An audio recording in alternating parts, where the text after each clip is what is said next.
ఎన్నో చక్కటి ఉపమానాల ద్వారా వారి యొక్క విశ్వాసపు సత్యాలను మనకు తెలియపరుస్తూ ఉన్నారు.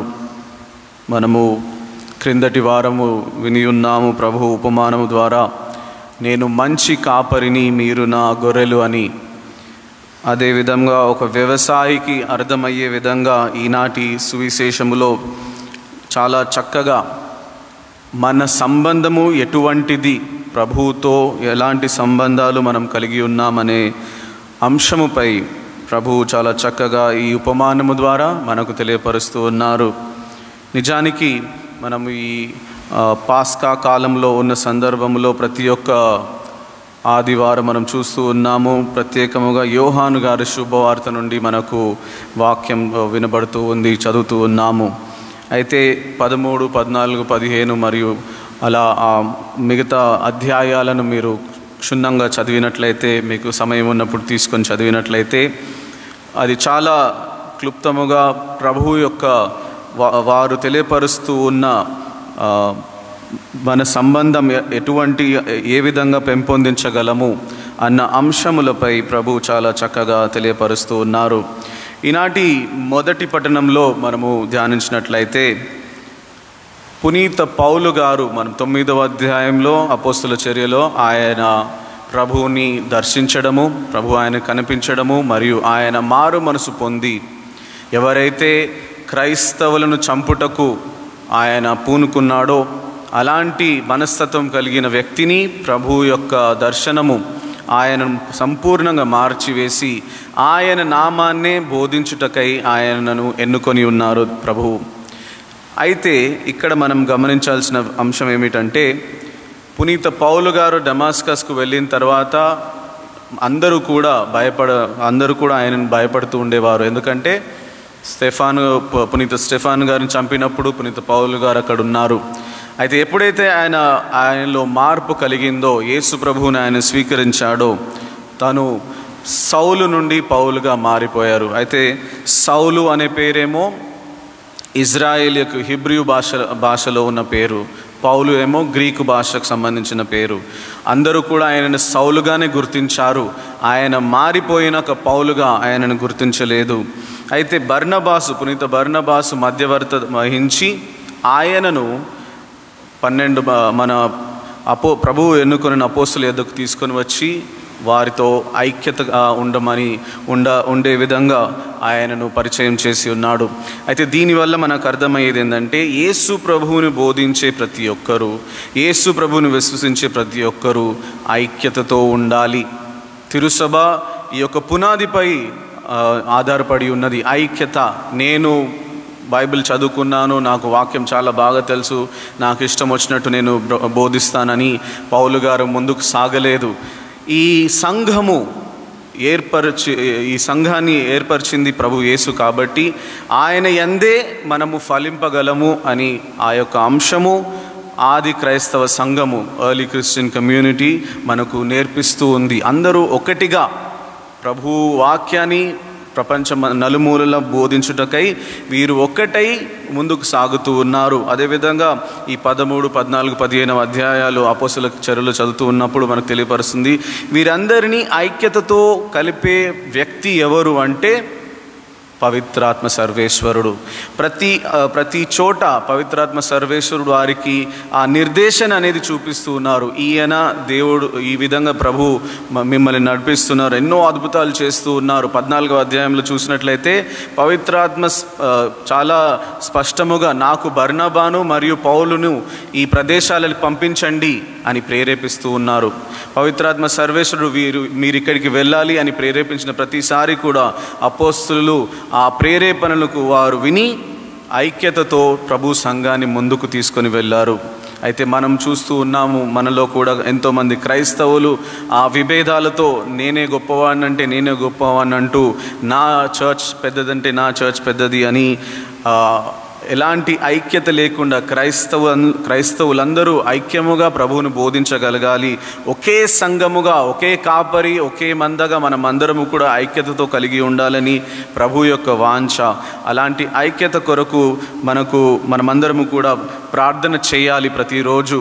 ఆ విధంగా మనం చూస్తూ ఉన్నాం. పునీత పౌలు గారి యొక్క ఆ యొక్క మార్పు, ఆయనలో వచ్చిన మార్పు, పవిత్రాత్మ ద్వారా తెచ్చిన మార్పు మనలో కూడా, ప్రభువులో మనమందరంలో కూడా ఆ ఐక్యతతో మనము దేవుని వాక్యాన్ని బోధించగలగాలని నేర్పిస్తూ ఉంది.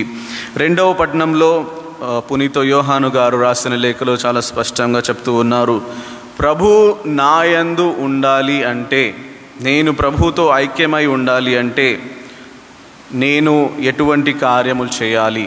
నేను ఆయన ఇచ్చిన ఆజ్ఞలను పాటించగలగాలి. ఈ 15వ అధ్యాయంలో ఇంకా ముందు వెళ్తే అంటూ ఉన్నారు, నీవు నన్ను ప్రేమించినట్లయితే నా ఆజ్ఞలను పాటిస్తావు. If you love me you will obey my commandments. అయితే ఆ విధేయత అనేది చాలా ముఖ్యమైన అంశము. ఈ విధేయతతోనే అందరూ పునీతులు, ప్రవక్తలు అందరూ కూడా దేవునితో ఐక్యమై ఎన్నో అద్భుతాలు చేయగలిగారు. ఈనాడు మనం అంటూ ఉన్నాము, ఈ విధేయత అనేది ప్రభు ఇచ్చిన ఆజ్ఞలకు విధేయులై ఉండాలి అంటే ఎంతోమంది ఈ కరోనా సమయం ఉన్నందుకు గుడికి రాలేకపోతూ ఉన్నారు. కానీ రాకపోవడం మంచిదే అయినా కానీ వారు ఇంట్లో ఉండి కూడా ప్రార్థన చేస్తున్నామా? ఏదో నేను వెళ్ళకపోతే పర్వాలేదు, ఆదివారం పూజ నేను పాల్గొనట్లేదు, ఇంట్లో ఉండి ఆ సమయాన్ని ఆన్లైన్లో అయినా కానీ ఎప్పుడైనా వేరే ఛానల్లో అయినా కానీ కూర్చొని ఆ గంట సేపు ప్రార్థనలో మనం పాల్గొంటున్నామా? కేవలము గుడికి రావద్దు అంటున్నామే కానీ మీరు ఆదివారపు మీరు చేయాల్సిన పనిని సక్రమంగా చేస్తూ ఉన్నారు. ఆదివారము తప్పకుండా దివ్యబలి పూజలో పాల్గొనాలి. ఈ ఆజ్ఞ మనకు ఇస్తూ ఉన్నారు, ఎందుకంటే ఇది 10 ఆజ్ఞలో ఉంది కాబట్టి. ఈ ఆజ్ఞను మీరు గుడికి రాకపోయినా కానీ ఇంట్లో ఉండి ఎవరైతే ఆన్లైన్లో పాల్గొంటున్నారో అదే విధేయతతో, అదే నిబద్ధతతో, అదే భక్తితో పాల్గొన్న ఎడల మనం ప్రార్థిస్తూ ఉన్నాము, దివ్య సప్రసాదంలో ఉన్న ప్రభువా, నేను నిన్ను స్వీకరించకపోయినా నేను విశ్వసిస్తూ ఉన్నాను, మీరు నా యందు రండి అని ఆహ్వానిస్తూ ఆ యొక్క స్పిరిచువల్ కమ్యూనియన్, ఆధ్యాత్మికంగా ఆయనతో ఒక్కటవ్వాలి అనే ఆకాంక్ష మనలో మర్చిపోకూడదు. ఈ ప్రస్తుతమున్న సందర్భంలో ఇవన్నీ జరుగుతూ ఉన్నప్పటికీ ప్రభు ఆజ్ఞలను మనం మితిమీరలేము. అదేవిధంగా ఆ పవిత్ర జీవితంలో మనము ప్రతిరోజు ఎదగాలి అని, ఆ యొక్క పవిత్రతలో మనము ఉండాలి అని వాక్యం మనకు పదే నేర్పిస్తూ ఉంది. ఆయనలో ఐక్యమై ఉండాలి అంటే ఆయన ఆజ్ఞలను పాటిస్తూ నా జీవితము ఆ పవిత్ర మార్గంలో కొనసాగించగలగాలి. అప్పుడు నేను ఫలవంతుడిగా ఆ ప్రభు ఇచ్చిన ఆ యొక్క జీవితానికి అర్థము తీసుకొని వస్తూ ఉంటాను. అయితే ఈనాటి సువిశేషంలో ప్రభు వాడిన ఈ యొక్క ఉపమానము మనము పాత నిబంధనలో కూడా చూస్తూ ఉన్నాము. యెషయా ప్రవక్త 5వ అధ్యాయములో ఈ యొక్క అంశముపై వారు తెలియపరుస్తూ ఉన్నారు. నేను నా ప్రియునికి ఒక పాట పాడెదను, అతని ద్రాక్ష తోటను గూర్చి నేను పరమగీతం పాడెదను. సారవంతమైన కొండపై నా ప్రియునికి ఒక ద్రాక్ష తోట కలదు. అతడు ఆ తోటను త్రవ్వి రాళ్ళు లేకుండా శుభ్రపరిచి మేలైన ద్రాక్ష తీగలను నాటెను. తోట నడుమ బురుజు కట్టి రసము తీయుటకు తొట్టిని తొలిపెంచెను.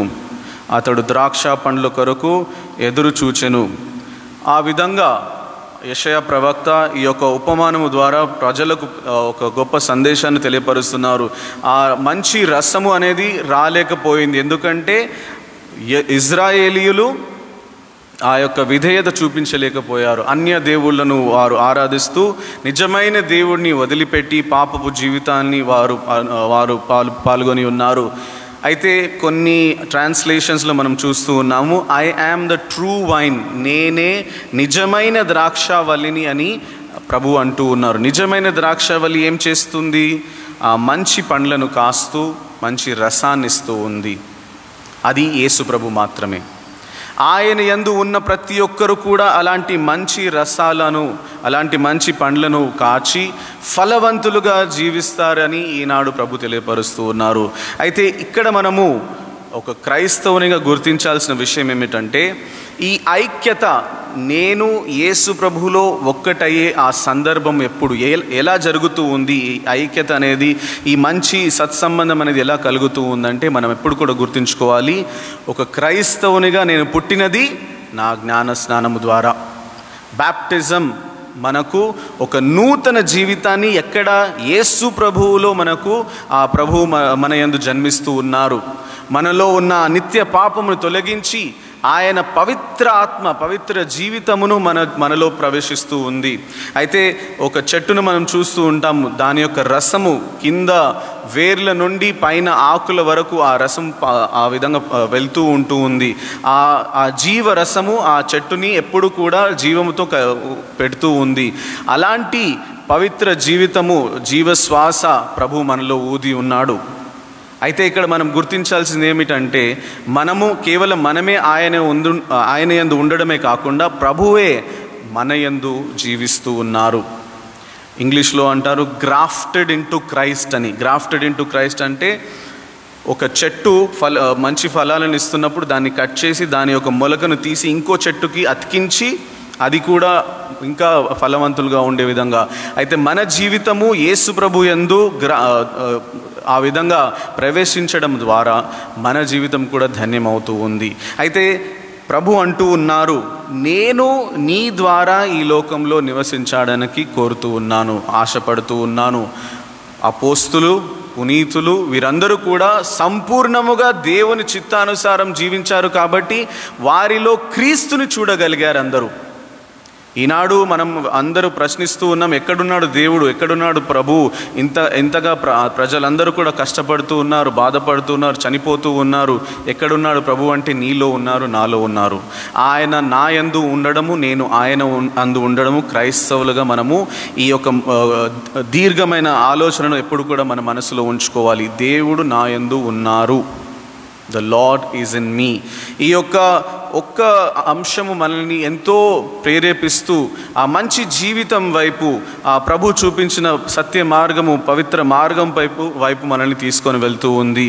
బాధలో ఉన్నవారికి ఒక మంచి ఓదార్పు మాట్లాడడము, మనం వారింటికి వెళ్ళకపోయినా కనీసము ఎలా ఉన్నారు, ఈ రోజుల్లో ఎలాంటి భయాందోళనకు గురి అవుతున్నారంటే, ఫలానా వ్యక్తి చనిపోయినా కానీ కోవిడ్ వలన చనిపోతే వారింటికి వెళ్ళకపోయినా కనీసం ఫోన్ చేసి బాగున్నారా, ఎలా ఉన్నారని అది కనుక్కోవడం అనేది మనము చూపిస్తున్న ప్రేమ, అభిమానము వారిపై. క్రీస్తు నాలో ఉన్నందుకు ఆ ప్రభు చూపిస్తున్న ప్రేమను నేను ఇతరులకు ఈ విధంగా చూపించగలగాలి. 10 రూపాయలు కాకపోయినా కొంచెమైనా ఏదైనా సహాయం ఎవరికైనా చేయగలుగుతామా, ఆహారం పంపించగలమా, ఎలాంటి సహాయ సహకారాలు, నా సమయాన్ని వెచ్చించగలుగుతానా, ఇలాంటి అంశాలు క్రైస్తవులుగా మనము ఇప్పుడు ప్రత్యేకంగా చూపించాలి. దేవుడు నాలో ఉన్నాడు అని నేను కేవలం మాటల ద్వారా కాకుండా, 2వ పట్టణం చెప్తున్నట్టు మా క్రియల ద్వారా ఆ ప్రభువు నాలో ఉన్నాడు. జ్ఞానస్నానము ద్వారా నేను క్రైస్తవుడినయ్యాను, క్రీస్తుని భరించేవాణ్ణి అయ్యాను, క్రీస్తుని నాలో మోసేవాణ్ణి అయినప్పుడు ఆ క్రీస్తు వలె నేను కూడా 10 మందికి సహాయము చేస్తూ వారి బాగోగుల కొరకు నేను ప్రార్థిస్తూ జీవితాన్ని సాగించాలి. ఆ విధంగా ప్రభు అంటూ ఉన్నారు, మీరెప్పుడైతే నా ఆజ్ఞలను పాటిస్తారో మీరు అడిగిన ప్రతి ప్రార్థనను నేను ఆలకిస్తాను.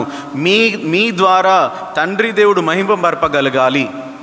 అయితే నేను పాపిగా ఉన్నట్లయితే, నేను పాపంలో మ్రగ్గుతున్నట్లయితే దేవునికి ఏ విధంగా మహిమపరుస్తూ ఉన్నాను?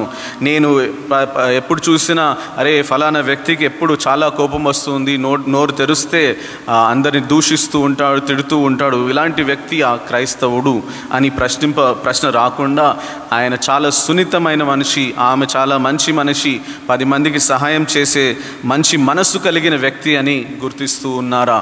ఇలాంటి ఒక జీవితమే ఫలప్రదమైన జీవితం అని వాక్యం మనకు తెలియపరుస్తూ ఉంది.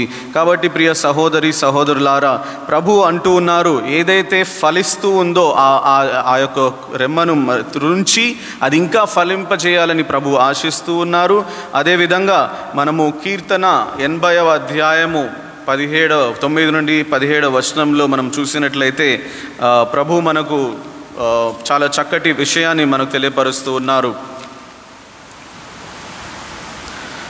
ఆ తీగ పెరుగుటకు నేలను సరిచేసి తిని అది వేరుపారి నేలయందు అంతటా అల్లుకొనెను.